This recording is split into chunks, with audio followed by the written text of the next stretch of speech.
ठीक है, तो स्टार्ट करते हैं फिर। लास्ट टाइम हमने सारे बेसिक्स तो अपने कंप्लीट कर ही चुके हैं।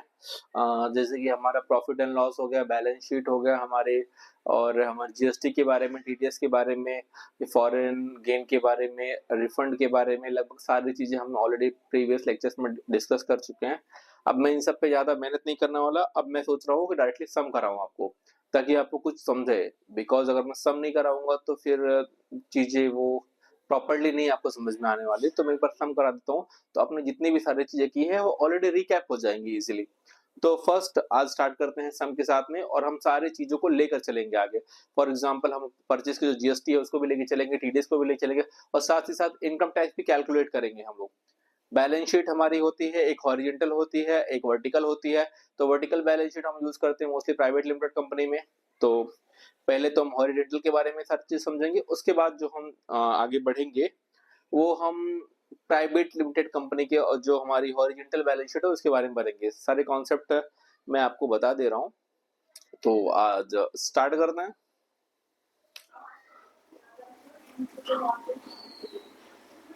देखिए, हम एक सम जो है मैं लिख दे रहा हूं आपको यहाँ पे सम। ठीक है, हम कुछ इंपॉर्टेंट चीजें ही करेंगे। For example, A limited purchased goods worth rupees 1 lakh. Same he concept लेके चलने वाले हैं, तो ज्यादा कुछ इसमें नहीं है। ओके, बात फिर A limited sells goods worth rupees 1,50,000। ठीक है, पेमेंट रिसिप्ट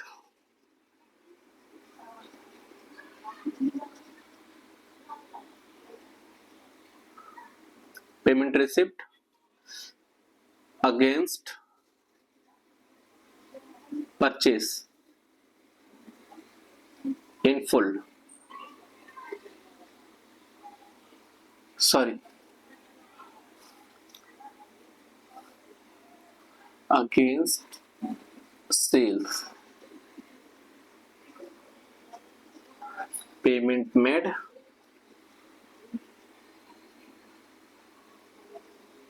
टू क्रेडिटर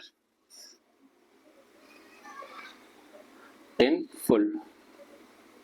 ठीक है, अब इन कॉन्सेप्ट को लेके चलने वाले हैं। ठीक है, सारे हमारे जो कॉन्सेप्ट होने वाले बेसिकली यही होने वाले हैं। तो हम इन्हीं कॉन्सेप्ट को लेके चलने वाले हैं। क्या क्या हम करने वाले हैं, बहुत इजी है। इसमें हम इनकम टैक्स भी समझ लेंगे, और जीएसटी भी समझ लेंगे, और टीडीएस भी इस पार्ट पे हम समझ लेंगे। ठीक है, हम ये मान के चल रहे हैं कि इस पे हमारा टीडीएस एप्लीकेबल है। हम ये मान के चल रहे हैं कि 194Q पे हमारा ऑलरेडी टीडीएस एप्लीकेबल है। तो हम इसको चाहे प्रॉफिट एंड लॉस में भी कर सकते हैं, और जर्नल एंट्रीज के थ्रू जर्नलाइज भी कर सकते हैं। तो हम स्टार्ट करते हैं पहले जर्नल एंट्री से। ठीक है, जनरल एंट्री स्टार्ट करते हैं। First, A limited purchase goods for rupees 1 lakh. 1 lakh के गुड्स परचेज किया है लिमिटेड ने। ठीक है, सिंपल सा पॉइंट है, मैंने पहले बताया था। अब मान लेते हैं कि जीएसटी इसमें है, GST at the rate 18% and TDS applicable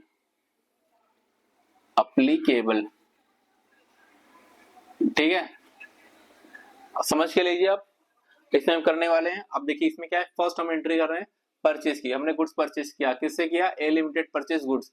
हम ए लिमिटेड है, गुड्स परचेज किया, तो क्या एंट्री आएगी, परचेज अकाउंट डेबिट।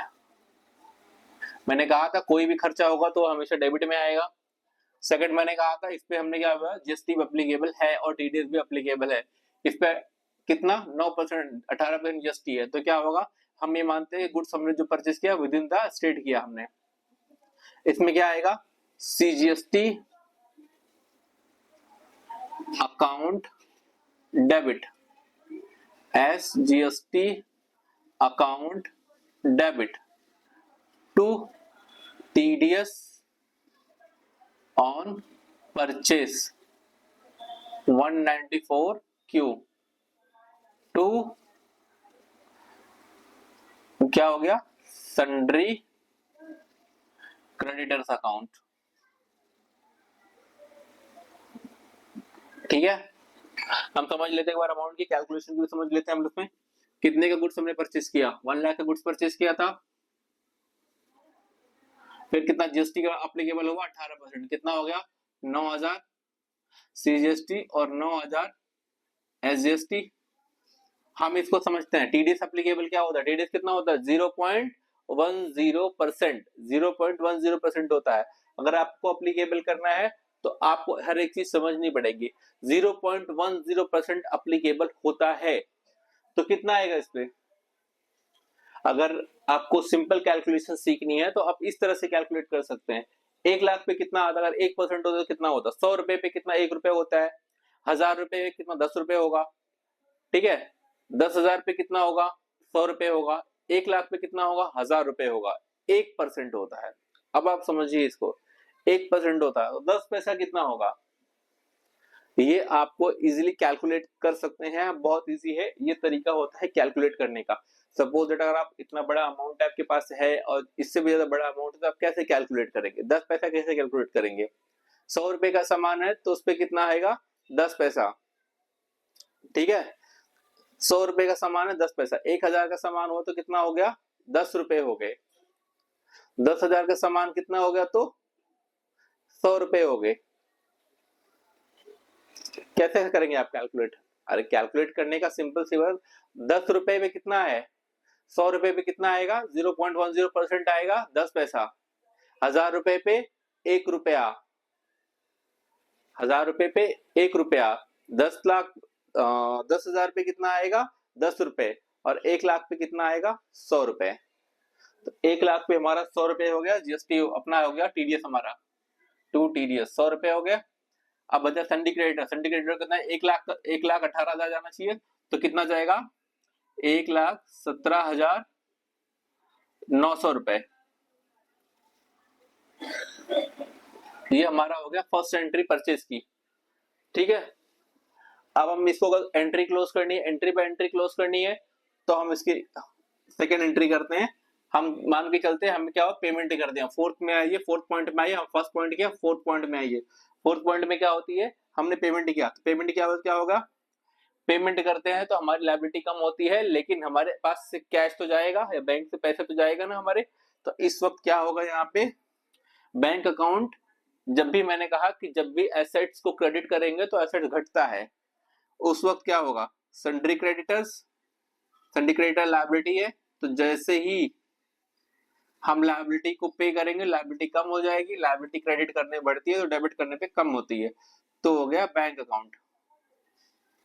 कितना पे किया हमने इसको, सारा हमने पैसा पे करना है इसको, तो कितना क्रेडिटर कितना जाएगा 1,17,900, 1,17,900, 1,17,900 ये हमारा जाने वाला है, किसको क्रेडिटर को जाने वाला है, क्योंकि 100 रुपए हमने क्या कर लिया उसका 100 रुपए हमने इसका टीडीएस काट लिया। चलिए नेक्स्ट चलते हैं, आने वाला है, ठीक है। थर्ड एंट्री है हमारी सेल की एंट्री। सेल की एंट्री क्या होगी, जिस तरह से हमने परचेज किया उस तरह हम सेल भी करेंगे। हम ये मान के चल रहे हैं कि हम 194 क्यों के लिए एप्लीकेबल है, टीसीएस के लिए भी हम एप्लीकेबल है, मान लेते हैं तो सामने वाले की जो 194 क्योंकि एप्लीकेबिलिटी है नहीं है, वो एप्लीकेबिलिटी के लिए क्या होता है 194 के लिए एप्लीकेबल आपका प्रीवियस ईयर का जो टर्नओवर होता है वो 10 करोड़ के ऊपर होना चाहिए और जो लेटेस्ट ईयर की जो परचेज हो या फिर सेल होना चाहिए, परचेज कितने की होनी चाहिए 50 लाख की ऊपर। हम ये मानते हैं कि सामने वाली कंपनी जो है वो एलिजिबल नहीं है, तो इस वक्त हम क्या करेंगे फिर हम इनको सिंपल सा फॉर्मूला है इसका, तो हम क्या करेंगे हम टीसीएस के लिए भी एप्लीकेबल है तो हम ये मान लेते हैं यहाँ पे सेम एंट्री आएगी। क्या करेंगे सेल्स अकाउंट हमेशा क्रेडिट होता है मैंने आपको बताया है, तो क्या डेबिट होगा sundry debtor, sundry debtor account debit आ तो रहा है, आ रहा है, ठीक है। सन्ड्री डेटर अकाउंट डेबिट होगा। अगेन अब क्या होता है हम सीजीएसटी एसजीएसटी हमने कलेक्ट किया है लेकिन वो क्या है हमारी लायबिलिटी है, ठीक है। और टीसीएस हम क्या कर रहे हैं कलेक्ट कर रहे हैं, क्या कर रहे हैं टीसीएस कलेक्ट कर रहे हैं, ठीक है। सामने वाले को जो हमारा पैसा आएगा उसके ऊपर उससे उतना ज्यादा सामने वाले को देना पड़ेगा उसको, ठीक है। तो ये हमारी लायबिलिटी नहीं है, दिस इज आवर एसेट्स, ये हमारी एसेट्स हैं, टीसीएस कलेक्ट कर रहे हैं सामने से, ठीक है। टीसीएस कलेक्शन हम लोगों ने कर लिया इसके सामने वाले का, और वो जो टीसीएस हम कलेक्ट करने वाले हैं वो गवर्नमेंट को हमें पे करना पड़ेगा। अब समझिए बात को, टीडीएस टीसीएस में टीडीएस हम क्या करते हैं, टीडीएस हम जो करते हैं वो डिडक्ट करते हैं, और टीसीएस हम उसको कलेक्ट करते हैं, ठीक है। लेकिन जो कलेक्ट कर रहे हैं वो गवर्नमेंट को तो हमें पे करना पड़ेगा, that is payable, it's a liability, so it is need to be payable in our future. जो भी उसका हम लोग क्वार्टर रहेगा, जो first second third fourth quarter जो भी है उसका डेट है, उसके अकॉर्डिंग हमें उसको पे करना पड़ेगा। तो हम यहाँ पे आते हैं फिर, सन्डी डेटर अकाउंट डेबिट, कितने से डेबिट होगा, हमने सेल कितने का किया था, हमने किया था 1,50,000 का सेल, ठीक है। तो 1,50,000 में हम टीसीएस भी कलेक्ट करने वाले हैं, तो पहले 1,50,000 अकाउंट डेबिट, ठीक है। हमने टीसीएस कलेक्ट करना है, आप समझ के रखिए, हमें टीसीएस कलेक्ट करना है, सन्डी डेटर अकाउंट डेबिट हो गया। अब हमें क्या करना है, अब बात को समझिए, यहाँ पे मैंने कहा था sundry debtor account debit to sales account होगा, ठीक है, sundry debtor account debit to sales account. लेकिन हमने क्या करना है, हमने टीसीएस भी कलेक्ट करना है सामने वाले से, क्या करना है, कलेक्ट करना है, टीसीएस भी कलेक्ट करना है हमने सामने वाले से। तो क्या होगा, ये 1,50,000 में हमने कितना, सेम चीजें वही होगी जो लास्ट मैंने आपको बताया था। तो 1 लाख पे कितना हमने 100 रुपए का टीसीएस बना था, टीडीएस बना था, तो 1.5 लाख पे कितना हो गया, 150 टीसीएस कलेक्ट किया, तो ये क्या हो जाएगा, 1,50,500 कलेक्ट करना है, ठीक है, to sales account, to sales account हो गया, ठीक है। सेल्स अकाउंट कितना हो गया, लेकिन इससे पहले हम लोग कर लेते हैं टू आउटपुट जीएसटी। जब हम परचेस करते हैं आउटपुट सीजीएसटी हम मानेंगे, CGST account to output SGST account, ठीक है। टू क्या होगा हमारा, क्या हो रहा है हमने, टू हमारा क्या होगा, हमने क्या कर रहे हैं, हम इसको आपको समझ के रखिए, हम जब भी कोई चीज परचेस करते हैं तो वो इनपुट होता है हमारे लिए, और जब हम कोई चीज सेल करते हैं तो हमारे लिए जीएसटी आउटपुट होता है, ठीक है। हमने जीएसटी कितनी करनी है, 1,50,000 रुपए जीएसटी हमें कलेक्ट करनी है, कितना, 1,50,000 रुपए, तो कितना हो गया 1,50,000 रुपए, 1 लाख पे 18% कितना होगा, 1,18,000। सेम हमें यही सिंपल सा फॉर्मूला अपनाना है इसमें, 9,000 का आधा कितना होता है, देखो कैलकुलेशन के सिंपल से पॉइंट समझिए आप, कैलकुलेशन करते कैसे, अगर मान लीजिए कि 1 लाख पे हमारा 1 लाख पे 18% जीएसटी कितना होता है, 18,000 होता है, तो 50,000 पे कितना होगा, 9,000 हो गया, टोटल कितना हो गया, 18 और 9, 9 into 3 is equal to 27,000, तो 27,000 को डिवाइडेड बाय 2 कर दीजिए, 27 डिवाइडेड बाय 2 कितना होगा, 13 दूनी 26, ये हो गया 13,500, 13,500, 13,500, 13,500, ठीक है। ये कितना हो गया, 13,500। टू क्या है, सामने वाला, सामने वाला कौन है, सामने वाले सब जिससे सामान खरीद रहे हैं, क्या किया हम लोगों ने, ए लिमिटेड सेल्स गुड्स, ए लिमिटेड गुड्स सेल के लिए अपने बुक्स में अपना काफी नाम नहीं आता, तो टू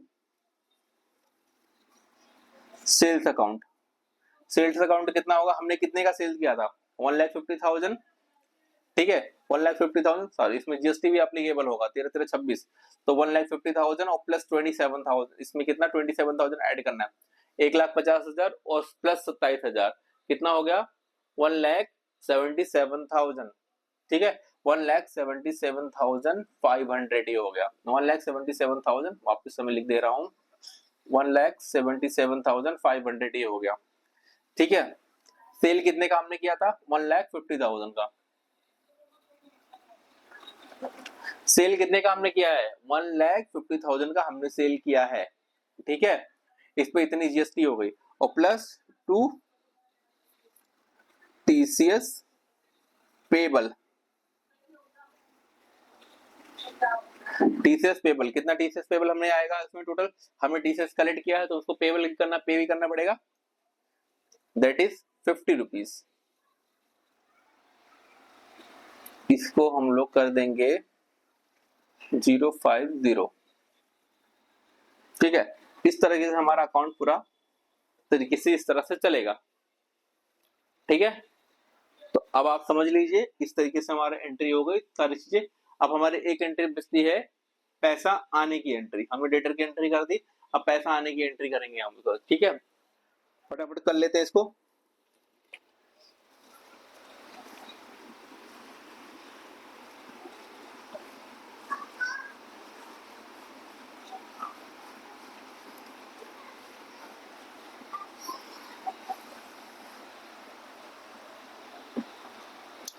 कितना पैसा हमें आना था, थर्ड पॉइंट देखते हैं। ये पॉइंट हो गया।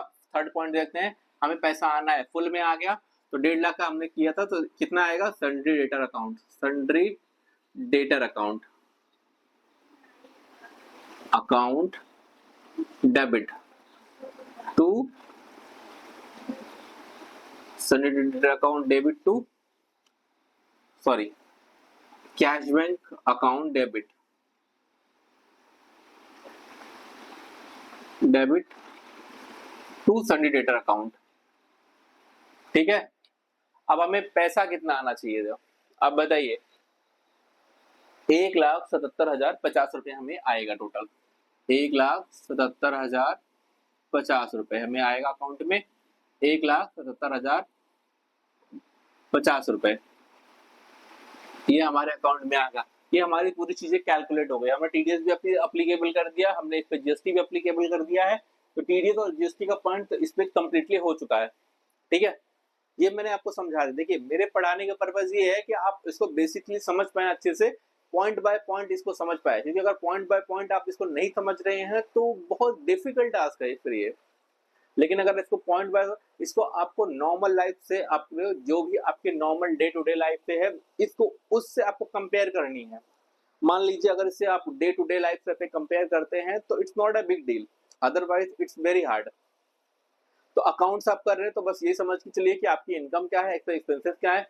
अगर आप कोई बिजनेस करेंगे तो बिजनेस के लिए सबसे मेन चीज क्या करेंगे, मैंने आपसे पहले ही किया था, बिजनेस की सबसे कंसल्टेंसी, बिजनेस की सबसे कंसल्ट अगर हम कर रहे हैं, आप कर रहे हैं, तो सबसे मेन चीज क्या होगी बिजनेस की, बिजनेस का सबसे कोर पॉइंट ही होता है कि हमें गुड्स को अपने सेल करना, कम दाम में खरीदना, ज्यादा दाम में सेल करना, वो हमारे बिजनेस का सबसे प्रॉफिट की वजह बनता है।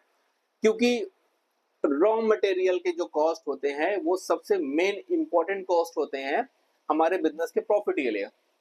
तो सारे के सारे जो चीज चल रहे हैं, तो आप जब ये आप इसको अकाउंट सॉल्व करिएगा तो एक ध्यान से चीजें समझिएगा कि आप एक बिजनेसमैन है। अगर आप बिजनेसमैन के पॉइंट ऑफ व्यू से सोचेंगे तो ये बहुत आसान लगेगा, लेकिन आप अगर अकाउंट पॉइंट ऑफ व्यू से सोचेंगे तो ये थोड़ा हार्ड आपको लग सकता है। तो कभी भी सोचेंगे तो आप बिजनेस माइंड इस्तेमाल करिए। जब भी आप कोई क्वेश्चन करिए तो आप ये समझ के चलिए कि you are the owner of the business, and आप बिजनेस के ओनर होने की वजह से आप जो करेंगे ना, तो वो चीजें आपके लिए इजीली हो जाएगी। आप फॉर एग्जांपल समझते हैं, आप एक बिजनेस के मालिक है, तो आप बिजनेस के मालिक है, आप सोच लीजिए कि जैसे मान लीजिए ए लिमिटेड ने कोई काम कर रही है, तो आप ही समझिए कि ए लिमिटेड आपका है, आप बिजनेस कैसे खड़ा करेंगे, तो आपको सारी चीजें नॉलेज हो जाएगी कि देखो भैया हमें जगह तो लेनी पड़ेगी, जगह लेके बिजनेस के लिए एक जगह लेनी पड़ेगी।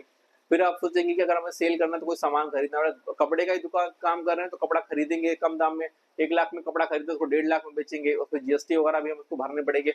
अगर हम टीडीएस एप्लीकेबिलिटी में है तो हमें टीडीएस भरनी पड़ेगी, इनकम टैक्स में एप्लीकेबिलिटी तो हमें इनकम टैक्स भी भरना पड़ेगा। ये चीज समझ के जब आप काम करेंगे तो आपकी जो समझने की क्षमता है अकाउंट्स को, वो सबसे बेहतर हो जाएगी। फाइनेंस का मेन मीनिंग है, फाइनेंस हर एक इंसान मैनेज करता है, बस इसको अच्छे से समझना है तो आपको अकाउंट्स भी इजीली समझ में आ जाएगा। That's not a big deal, मैं पहले ही कहा था कि बहुत बड़ी बात नहीं है, इजीली आप समझ जाएंगे। लेकिन फर्स्ट ऑफ ऑल आपको एक बात ध्यान रखनी है कि आपको आपको इस चीज को, आपको जब भी अकाउंट्स आप कर रहे हो तो आपको एक बिजनेसमैन बन के सोचना है। देखिए अब सोचने की बात होगी, तो अगर आप एक नॉर्मल अकाउंट्स के पॉइंट ऑफ व्यू सोचेंगे तो आपको हार्ड ही लगने वाला है। बट अगर आप ये सोचेंगे कि हाँ मैं ही बिजनेसमैन हूँ, तो इतना दिमाग तो सबके अंदर होता है कि वो समझ रहे कि अगर मुझे बिजनेस स्टार्ट करना है, बिजनेस करना है, तो किस तरह से मुझे अपना काम करना पड़ेगा, तब ये चीजें जो आपके लिए है बहुत आसान हो जाएंगी। तो इस चीज को समझे। अब कोई दिक्कत होती है तो मुझे कमेंट्स में बताएंगे, तो मैं आपकी जो भी आपकी कमेंट्स है वो सॉर्ट आउट कर दूंगा। और अगर किसी चीज पे, अगर पॉइंट पे आपको वीडियो चाहिए तो आप डेफिनेटली आप मुझे कमेंट करके बता सकते हैं, मैं उसके लिए एक नया वीडियो अपलोड कर दूंगा उसी पॉइंट पे बना के। लेकिन मेरा पॉइंट ये है कि हर एक इंसान को अकाउंट समझना चाहिए। हम धीमे धीमे हर टॉपिक कवर करने वाले हैं। फॉर एग्जाम्पल मुझे एक टॉपिक आपको समझाना है, मान लीजिए अगर आप कोई अकाउंट्स की जॉब करना चाहता है तो क्या करेगा उसको, क्या-क्या चीज़ उसको आनी चाहिए, क्या-क्या चीज़, देखिए जितना मैंने आपको बता रहा हूँ उतना समझना तो आपको कंपल्सरी है। लेकिन मैं आपको इसलिए ये बता दूँ किस-किस तरीके से होती है। अब जो जीएसटी हम पे करते हैं, हम किस वेबसाइट पे पे करते हैं, कैसे पे करते हैं, जीएसटीआर 1 क्या होता है, जीएसटीआर 2, जीएसटीआर 3, सारी चीज़ें मैं आपको समझाऊँगा। इस सारी चीज़ें आप समझ जाएँगे। बस एक बात याद रखिएगा, बेसिक छोड़ के काम नहीं करना है। बेसिक जितना पकड़ेंगे कंट्रोल रहेगा जितना बेसिक पे, उतना ही आपकी अकाउंट स्ट्रांग होगी। और मैंने पहले भी आपको बताया था कि आपको एक बिजनेसमैन की पॉइंट ऑफ व्यू से सोचना है। नॉर्मल इंसान की पॉइंट ऑफ व्यू से सोचेंगे तो आप नहीं समझ पाएंगे, लेकिन अगर आप बिजनेसमैन की पॉइंट ऑफ व्यू समझेंगे तो आप इतने अच्छे से समझ जाएंगे, आप दूसरों को समझा देंगे उसको। चलिए, थैंक यू सो मच।